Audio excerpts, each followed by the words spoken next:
Hey everyone, we are 2 weeks away from Record Store Day, Black Friday, and I've got my picks for the big day. Stick around and we'll dive in.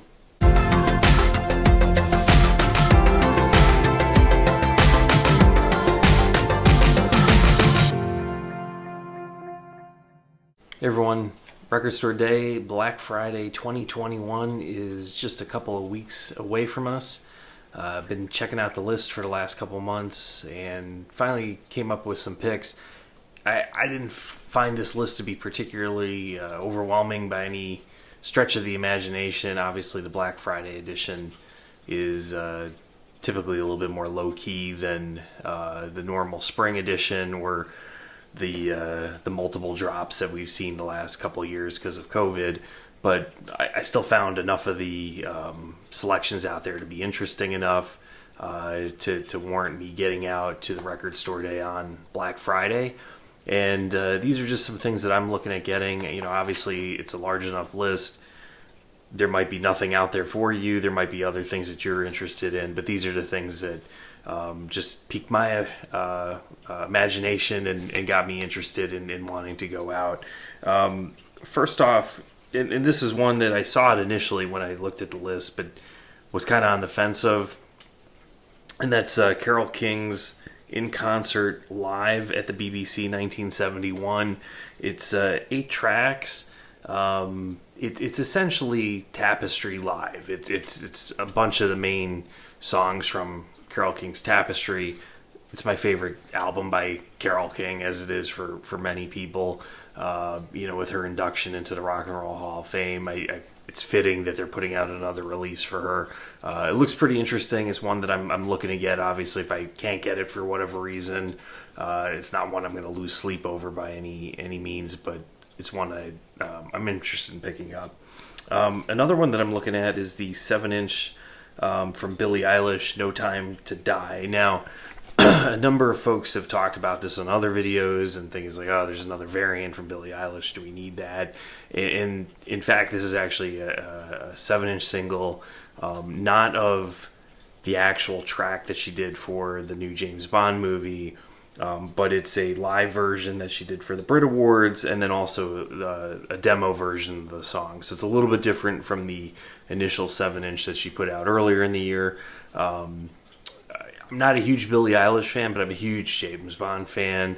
I picked up the single when it came out about a year ago, and I recently picked up the 3LP soundtrack that has all of the songs from James Bond movies from the past, since Dr. No in 1962 all the way up to the most recent song that Billie Eilish did for this the current movie that's just out now. So that's my main reason for wanting it, just being a huge James Bond fan and being a little bit of a completist on that end. So I'm looking to pick up that one. Another one that I'm looking at is Leonard Cohen's Songs of Love and Hate. This is the 50th anniversary version of it. I have a recent repressing of it from a few years ago. I think it's a 2017 release, perhaps, or thereabouts. I was kind of on the fence of this one, but then I saw that they were really replicating the original artwork for it. They were doing a new analog cut for this. I figured it's definitely different enough from the one that I have that if it's an improvement on sound and quality overall and bringing it back to the original version, I'm definitely interested in it. One of my favorite Leonard Cohen albums, so certainly one that I'd really like. The next one I'm looking at too is Fleetwood Mac Alternate Live. Now, Fleetwood Mac for the last I want to say 6-7 years or so, maybe even a little bit longer than that, has been issuing alternate versions of their albums with the classic Fleetwood Mac lineup to pretty much like one a year for the last 6-7 years. They started with Tusk, they moved on to Mirage and some of the newer ones, and then they ended up going back and doing the self-titled debut with the Buckingham Nicks lineup, and then finished it off with Rumors. and now they're doing Fleetwood Mac Live, which is that live album from, I think it was 1982. I believe all of these tracks were released in the expanded edition, where it was they had the 2 LPs plus a bonus 7-inch plus multiple CDs. It's going to have 7 alternate tracks from Tusk, 4 from Rumors, 3 from Mirage. I have all of the alternate Fleetwood Mac albums to date, and I really want to get this one to be a bit of a completist on that end. The next one that I'm looking at is from U2. I'm a huge U2 fan, so pretty much anytime U2 does a release for either Record Store Day or Black Friday, it's an insta buy for me. So I'm gonna pretty much get anything they put out. I think I have every Record Store Day release U2 has done since they've started putting it out. Now the last few years, I would probably call their releases a little bit more on the uninteresting side. A lot of singles and a lot of 12-inch singles and multiple picture discs, which I'm not exactly thrilled with. This is the 40th anniversary of Gloria. It's going to have the original version off the album, and then it's going to have 3 live tracks to go with it over multiple decades. One is from 1989, which was actually from a concert on December 31st of 1989, so it almost bleeds into the 1990s. And then there's a cut from 2005, and then the most recent version is from the Innocence and Experience tour in 2015. So that's definitely one that's on my list I'm going to get. Lastly, and again, this isn't a huge list for me. It's not a ton of things that I was really looking to get. Is Hear Me Howl Live 1964 from Dave Van Ronk. Dave Van Ronk is one of my favorite folk artists of all time. If you're not familiar with him, he never really had a huge breakout in any way. He was a coffee shop folk artist in the 1960s. He took a young folk musician named Bob Dylan under his wings.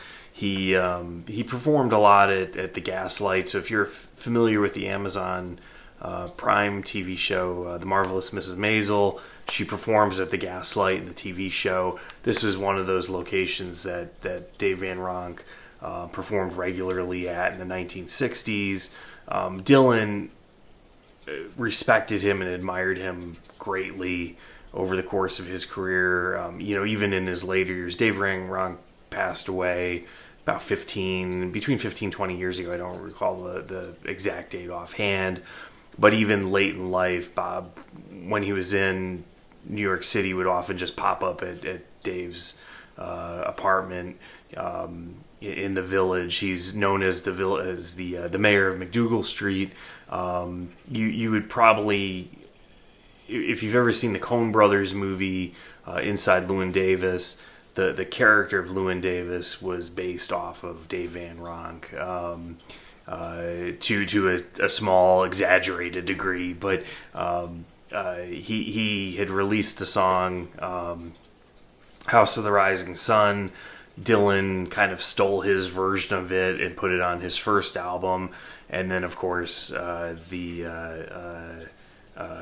Burdon and the Animals stole the Dylan version of that and turned it into a hit. But this Dave Van Ronk album, it's from Indiana University Bloomington, and it's got several of his classic folk renditions of or interpretations of Cocaine Blues and St. James Infirmary, among many others. So I'm a huge Dave Van Ronk fan. I've got most of his discography already, and it's certainly one that I want to add to it. I had a couple others on my list, and I was actually hugely disappointed that I won't be able to get these on Record Store Day. One was Catholic Boy Deluxe Edition from the Jim Carroll Band. This has been postponed, and it looks like it's going to come out at a later date, most likely Record Store Day in 2022. That was on my list. And then the other one, which it's somewhat comical, it wasn't on the list initially, and then it got added after the fact, and that's Making a Fire, a 7-inch single from the Foo Fighters. That was a late edition. I was like, hey, let me get it on my list. And then, of course, it just I just found out recently it's been canceled. Not sure if that one's going to come out at a later date or not. Hopefully it will, but unfortunately I won't be getting that one. Let me know what you're thinking of getting, or if you're planning on just skipping the event altogether. Like this video, leave a comment, subscribe to my channel, and drop me some feedback on what you think of this Record Store Day list and anything that you might be looking at. Take care, and more videos soon.